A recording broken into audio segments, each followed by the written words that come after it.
In the year 1347, the world was about to change forever. A shadow was spreading across Europe, one that no army or kingdom could resist. Entire towns would be abandoned, streets would echo with silence, and the very foundations of society would be shaken to their core. This was the Black Death, one of the deadliest pandemics in human history. But where did it come from? How did it spread so fast? And what lasting impact did it leave on the world we live in today? To understand, we must go back to the very beginning. The origins of the Black Death. The Black Death didn't start in Europe. Its origins trace back to the wild steppes of Central Asia, a region where the nomadic Mongol tribes once roamed. Here in the remote grasslands, the plague bacteria, Yersinia pestis, had existed for centuries, lying dormant in the fleas that infested small mammals like marmots. But in the 14th century, the world was more connected than ever before. The Mongol Empire had united vast territories from China to the edges of Europe, creating trade routes that allowed goods, ideas, and death to travel quickly. Merchants and caravans brought silk, spices, and precious gems across these routes, but they also unknowingly carried something far more dangerous. Rats infested with fleas had hitched a ride on trading ships heading for Europe. When these ships arrived in the bustling ports of the Mediterranean in 1347, the plague had already begun its deadly journey. The first signs of the Black Death in Europe were seen in the Sicilian port of Messina in late 1347. Genoese ships had returned from the east with a sick and dying crew. Within days, the disease spread like wildfire through the crowded streets. From there, it quickly fanned out across Italy, and before long, the rest of Europe would fall victim. The nature of the plague. But what exactly was this deadly disease?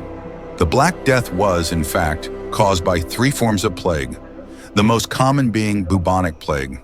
This plague was carried by fleas that infested black rats, animals that lived alongside humans in the filthy conditions of medieval cities and towns. The bacterium, Yersinia pestis, lived within these fleas.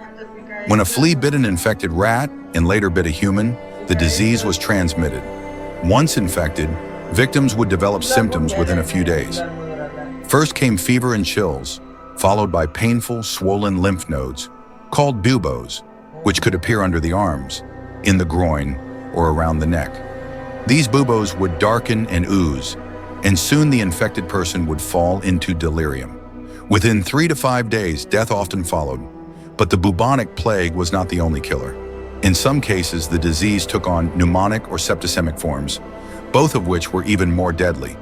Pneumonic plague attacked the lungs, and unlike bubonic plague, it could spread from person to person through coughing and sneezing. Septicemic plague, meanwhile, entered the bloodstream, causing widespread internal bleeding. In the medieval world, there was no cure. The plague was a death sentence, the spread and devastation.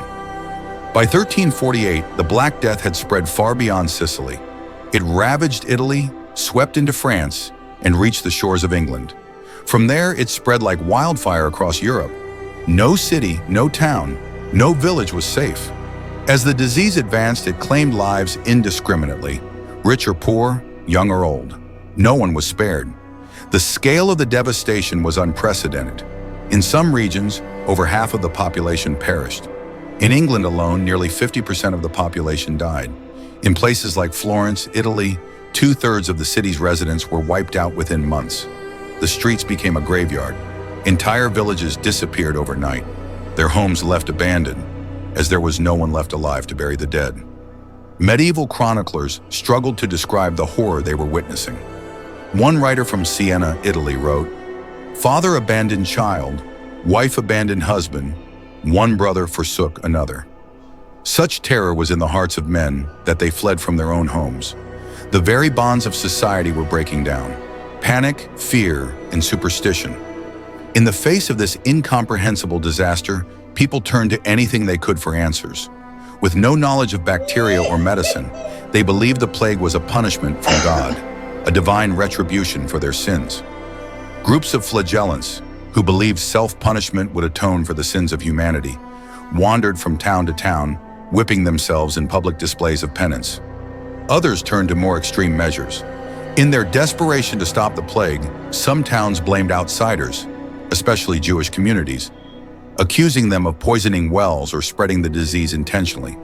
This resulted in widespread violence and persecution, with Jewish communities being massacred across Europe. But no amount of prayer, penance, or violence could stop the spread of the plague. The death toll continued to rise, and with it, the fear and chaos that gripped Europe. The economic and social impact. The plague didn't just kill millions, it left entire societies in ruins. Farms were abandoned as there were no longer enough workers to till the land. With so many dead, the feudal system, the backbone of medieval European society, began to crumble. Peasants, once bound to the land, found themselves in short supply and suddenly in high demand. This led to a rise in wages and better living conditions for surviving workers. For the first time in centuries, the common people could demand more from their lords, and this economic shift would plant the seeds for greater changes in the centuries to come. In fact, some historians argue that the Black Death played a crucial role in the eventual birth of the Renaissance, a time when Europe would experience a cultural and intellectual rebirth. The plague in modern times today, we know far more about the Black Death than the people of the 14th century ever could. Through modern science, we've discovered that the plague was caused by the bacterium Yersinia pestis, transmitted by fleas that lived on rats. We also now know that the Black Death was not a one-time event.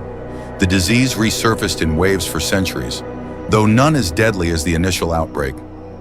Even today, Yersinia pestis still exists in some parts of the world, though thanks to antibiotics and modern medicine, it is no longer the death sentence it once was.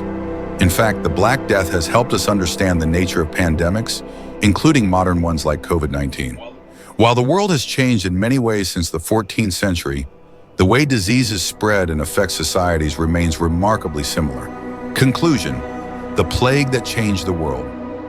The Black Death was more than just a plague. It was a pivotal moment in history. It reshaped the world, laying the foundations for the changes that would eventually lead to the end of the medieval era and the birth of the modern age. It transformed economies, undermined the feudal system, shook the power of the church, and left a legacy of fear and fascination with death that echoed through the centuries. And though the world eventually recovered, it was never quite the same. The Black Death had left an indelible mark on humanity, a reminder of how fragile life can be. Thank you for watching. If you enjoyed this video, don't forget to like, subscribe, and hit the notification bell for more deep dives into the pivotal moments of history.